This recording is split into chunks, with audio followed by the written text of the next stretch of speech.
All right, this is chapter 26. We're talking about nursing care of patients with heart failure. So what heart failure is a syndrome that occurs from progressive inability of the heart to pump enough blood to meet the oxygen or nutrient needs of the body. So essentially that heart is not pumping as much blood and oxygen to meet the body's nutrient and oxygen demands.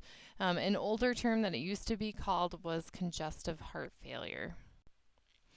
So causes of heart failure include coronary artery disease, which we had just talked about that disease process where those coronary arteries are occluded from plaque buildup from either atherosclerosis or arterial sclerosis.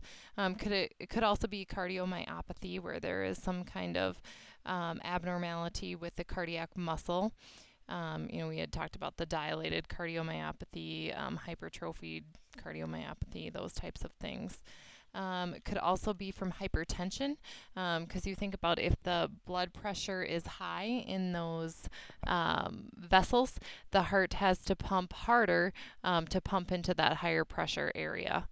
Also, heart valve disorders can cause heart failure because of the inefficiencies that are associated with that. We've got the backward flow of blood and that type of thing that prevents that blood from moving forward, that type of thing. Also, myocardial infarction, because that does cause tissue damage or heart damage. The cardiac output is going to be decreased, and patient could end up with heart failure as well. So pathophysiology, each ventricle pumps an equal amount of blood. If there is more blood in either ventricle than either ventricle can handle, the heart is not an effective pump. So if we've got too much blood, then the ventricle can pump out. It's not effective. Typically, that left ventricle will weaken first. And remember, the left ventricle pumps the blood out to the periphery. And then failure of one often leads to failure of the other. So if we've got the left ventricle weaken and failing, then it will typically, blood will back up into the right ventricle and lead to right-sided heart failure as well. And we're going to keep moving forward with that. Make sure you read or watch those videos that I have posted in there as well. They'll help you to understand this a little bit better. So left-sided heart failure. So remember, the left side pumps blood out to the periphery. So we're just going to talk about some different terms here. So we have afterload, and that is the force that's generated by the left ventricle to eject blood into the aortic through the aortic valve. So that is the force of the left ventricle to pump that blood out through the aorta, or into the aorta through that aortic valve out to the periphery. And then another thing that stresses that heart or contributes to left-sided heart failure is peripheral vascular resistance. So if that is increased, so if those valves are more narrowed because they're diseased, then that's also going to increase pressure within the aorta and the arteries. And if peripheral vascular influences afterload, so the force, so if we've got increased peripheral vascular resistance, so think about it, if the heart is pumping blood into a hose, a firefighter hose, the diameter is quite large, it's going to be easier for that heart versus if the heart is pumping blood into a garden hose where that diameter is much less. It's going to that heart is going to have to generate more force to pump that blood into that smaller diametered vessel. So hypertension is a major cause of left-sided heart failure. So if those vessels are decreased in size from peripheral vascular disease or that type of thing, and that patient has high blood pressure, that can lead to left-sided heart failure because that heart has to work so hard to pump into the narrowed vessels, then that is going to cause that heart to eventually fail since it has to work so hard. So blood gets backed up from that left ventricle. And you think about where blood, or the flow of blood, it goes from the right atrium to the right ventricle into pulmonary circulation.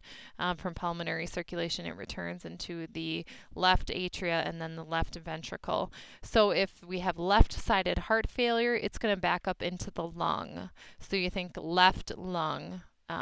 So if that left-sided heart failure is occurring, it's going to back up into the lungs, and we're going to have alveolar edema that results, because remember, the alveoli, that is the site of the oxygen and gas exchange with the blood. So that's left-sided heart failure. So next we're going to talk about right-sided heart failure. So left-sided heart failure is the major cause, because you think about blood being backed up into the pulmonary circulation, then eventually it's also going to back up into the right side of the heart, the right ventricle, the right atrium, and then out into the periphery as well.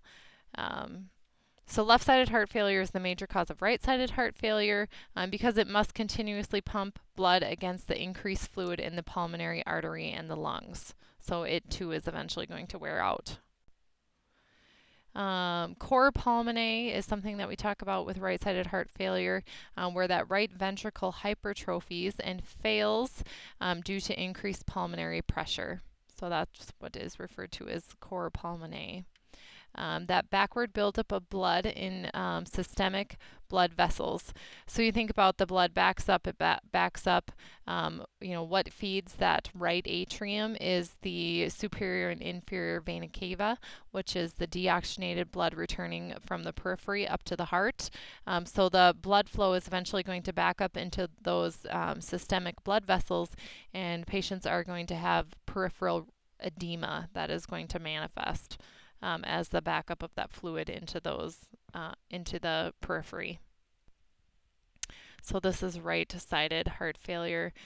So this is the superior and inferior vena cava. We've got blood that's backed up in the body. Patients will have jugular vein distension. They'll have edema in those lower extremities. So compensatory mechanisms. So how does the body compensate to this increased workload of the heart? It's designed to maintain cardiac output. However, it also contributes to the cycle of heart failure as well. So in order to maintain cardiac output when we're not kicking out as much blood with each contraction is to increase the heart rate. Because remember, cardiac output equals stroke volume times heart rate, and stroke volume is how much blood is ejected from the heart. And if we have less blood being ejected from the heart because we have decreased force from that heart failure, the body's going to compensate by increasing the heart rate.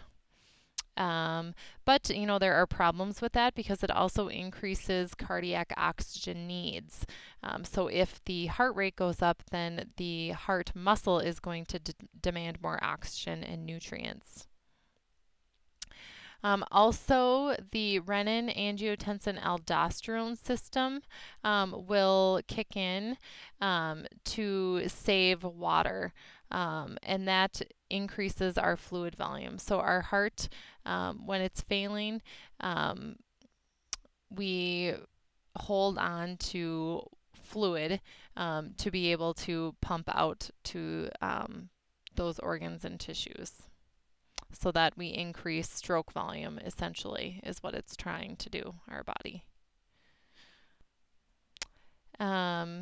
Other things that happen is those chambers enlarge, they dilate from that increased force and the backup of blood. Muscle mass also increases, and that is referred to as hypertrophy. So, just like how we work our bicep muscles and they get bigger, if our heart muscle works harder, it's going to also increase in muscle mass. But along with that increased muscle mass, oxygen demands also increase. Pulmonary edema, this is something that occurs during acute heart failure. So we think about the blood flow or left heart failure where the blood flow is backing up into pulmonary circulation. We've got lots or too much fluid, congestion in the alveoli, and this is a life-threatening situation where patients can actually essentially drown in their own secretions because that fluid is backed up and there's so much pressure, it's actually pushing back into the alveoli, and that's where you'll hear those crackles and those kind of wet lung sounds because there is fluid that's backing up into the pulmonary circulation. So signs and symptoms of that include pink frothy sputum. Patients will also have rapid respirations with accessory muscle use. They'll have severe dyspnea and orthopnea, so they'll be very short of breath, and it'll be worse when they're laying flat on their back. When you listen to their lung sounds, you'll hear crackles and wheezes. They'll also be very anxious and restless and may have clammy and cold skin because it's affecting their body's ability to oxygenate their blood. Diagnosis is typically made through X-ray and ABGs, and then also some more invasive testing is through pulmonary pressures. So therapeutic interventions for pulmonary edema, it requires immediate treatment. We need to reduce the workload of that left ventricle and then treat the underlying cause.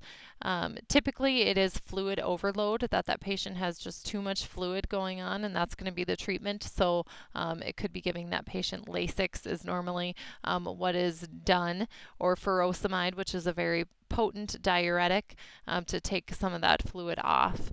Also, we'd want to keep that patient in the Fowler's position, so keep their head of the bed elevated, and then oxygen or mechanical ventilation to help facilitate oxygenation for that patient. Other interventions, we're going to give the patient morphine IV. It's going to help to relax and dilate those blood vessels so that the heart doesn't have to work so hard. And then also diuretics, like I had said, IV to help pump out to get rid of the fluid volume that's backed up into the lungs. Can also do inotropic agents like digoxin, which is going to increase the force of contraction.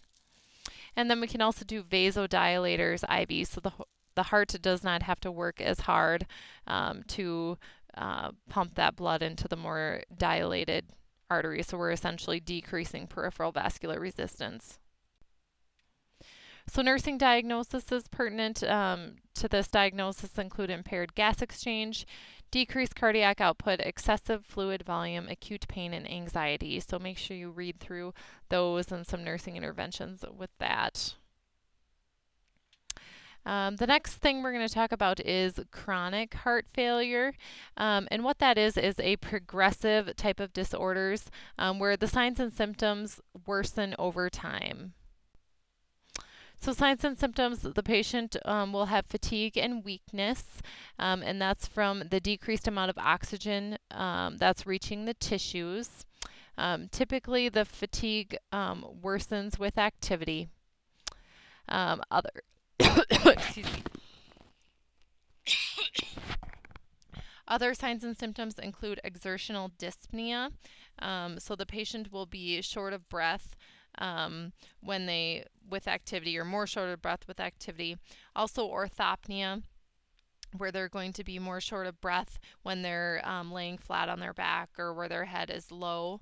And they may have paroxysmal nocturnal dyspnea, which is a sudden shortness of breath that occurs after lying flat for a period of time. They may have a cough, they may have crackles and wheezes that will be auscultated, they may have tachycardia, and they may have chest pain as well.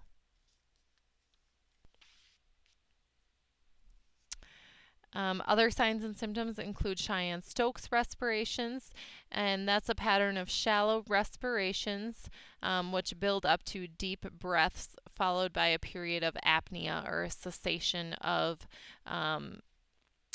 breathing. So that's what that is about. And then edema also occurs in heart failure as a result of the congestion in the systemic circulation. So we just have too much fluid in the systemic circulation, so it's being pushed out into the interstitial spaces. And then also sympathetic compensatory mechanisms that cause the kidneys to activate that renin, angiotensin, aldosterone system, which is going to cause the water to be maintained as well. Other signs and symptoms include anemia.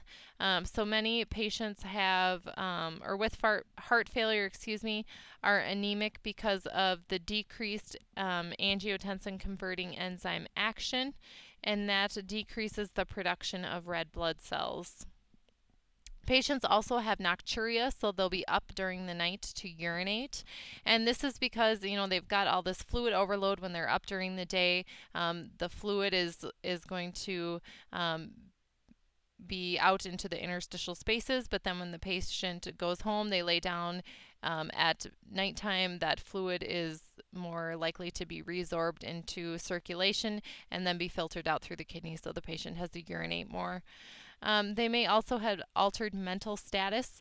Because they have that poor cardiac output, there's going to be less oxygen that is being delivered to the brain, so the patient may be more restless, that type of thing.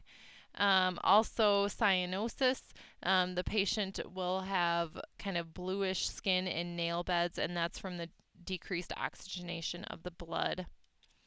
A patient may also be malnourished, and there are several factors that contribute to malnutrition. Some of them include the altered mental status, dyspnea, fatigue, that type of thing, which interferes with the ability of that person to eat. Patients also have anorexia and GI upset from the pressure of excess fluid on those surrounding GI structures. Also, absorption of food may also be impaired.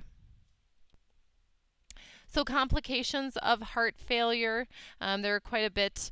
The liver and spleen enlarge from that fluid congestion, which causes impaired function, cellular death, and scarring. Also, pleural effusions, which is leakage of fluid from the capillaries into the pleural space. That can occur, so we do not want fluid in that pleural space, but that's part of a complication of that.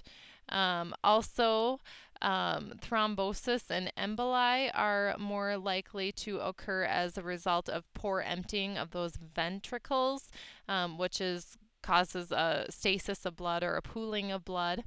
So the thrombi and emboli are more likely to occur. And then the last one is cardiogenic shock, which that's typically caused by a myocardial infarction that damages that left ventricle. So the left ventricle is unable to supply the tissues with enough oxygen and nutrients to meet their needs. And this is a very life-threatening condition. Diagnostic tests include BNP. The BNP is very specific level that indicates, or elevated levels indicate heart failure and its severity. So higher levels are correlated with a worse prognosis. Also, we can look at serum BUN and creatinine, which indicate kidney function, and those elevate in heart failure from liver damage and kidney damage as a result of the lack of blood flow from the secondary to that heart failure. So that goes along with liver function tests also as well. Also, we look at thyroid function tests and ferritin as well. We can do chest x-rays, which are going to show enlarged heart muscles or enlarged chambers. Also can look at congestion, pulmonary congestion, that type of thing. Echocardiography, look at the same things. We can look at ECGs, or the electrical activity of the heart. We can do exercise stress testing to see if the heart is able to compensate or to accommodate, I should say, increased demands. We also look at cardiac magnetic imaging, can do cardiac catheterization and angiography to look at specific vessels in the heart, and then also sleep studies for patients if they have sleep apnea that's contributing to heart failure. So, the goals of the therapeutic interventions are to improve the heart's pumping ability. So, we want to facilitate that heart to pump more effectively, as well as decrease the heart's oxygen demands. So, ways that we can do that are to identify and correct underlying causes, increase the strength of the heart's contraction, maintain optimum water and sodium balance, as well as decrease the heart's workload. Drug therapy for patients include oxygen, giving that patient oxygen if their oxygen is low. Also, ACE inhibitors or ARBs, which are angiotensin receptor blockers, which works in similar ways as ACE inhibitors. Beta blockers, because they are going to slow down that heart rate and decrease the heart's demand for oxygen and nutrients. Diuretics, which are going to help to take off or bring down the fluid volume so the heart doesn't have to work so hard. We can also do inotropic agents like digoxin, that type of thing, which is going to increase the force of contraction. We can do vasodilators, which is going to decrease peripheral vascular resistance, so decreasing the force of the that the heart is going to have to overcome. We can also do alternate activity with rest periods to help that patient. We can do sodium and weight control. So sodium, remember where sodium goes, the water follows. So if we decrease that patient's intake of sodium, it's also going to decrease their reabsorption of water. And then controlling their weight or watching their weight. If they have a sudden increase, of 6 pounds in one day, that can indicate a fluid overload or they're maintaining fluid. Pacemakers and ICDs, and then cardiac resynchronization therapy are other measures. We can do mechanical assistive devices, and what these things do is to help that heart to contract more effectively. They provide temporary support to a patient in cardiogenic shock and act as a bridge to transplantation or destination therapy. So we've got the intra-aortic balloon pump, which increases circulation into the coronary arteries and reduces the workload of the heart. We've got ventricular assist devices, which are implanted mechanical devices that assist cardiac pumping. And then there's different surgical management, such as a total artificial heart or implantable replacement heart. So this is the intra-aortic balloon pump.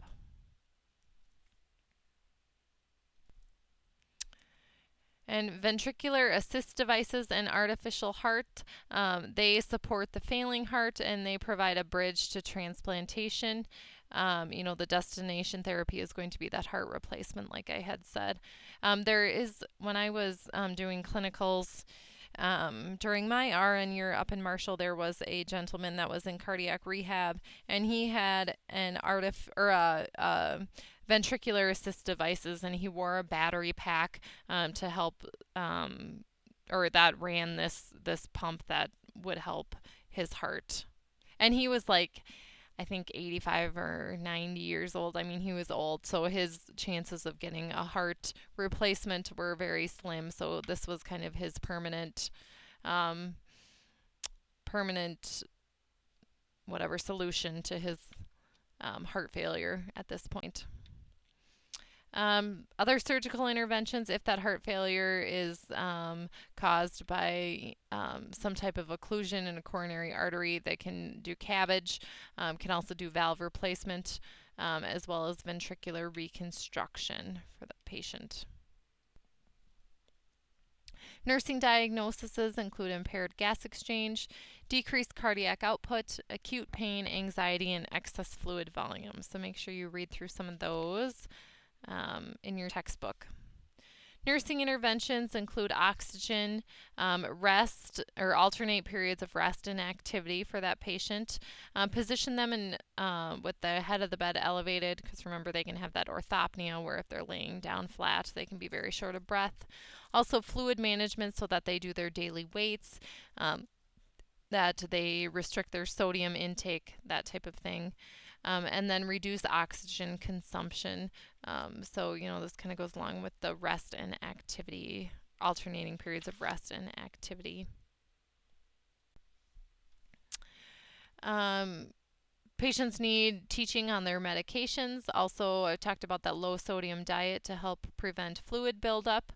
They can also control their weight, educate the patient about their heart failure, and then assess their coping mechanisms, see if they're effective, see if they have family there for them to help, or if they need some other community type of resources. Cardiac transplantation, it's done in the end stages of heart failure, and there's very, very strict selection criteria for patients. And this is kind of the picture of how that's gone about.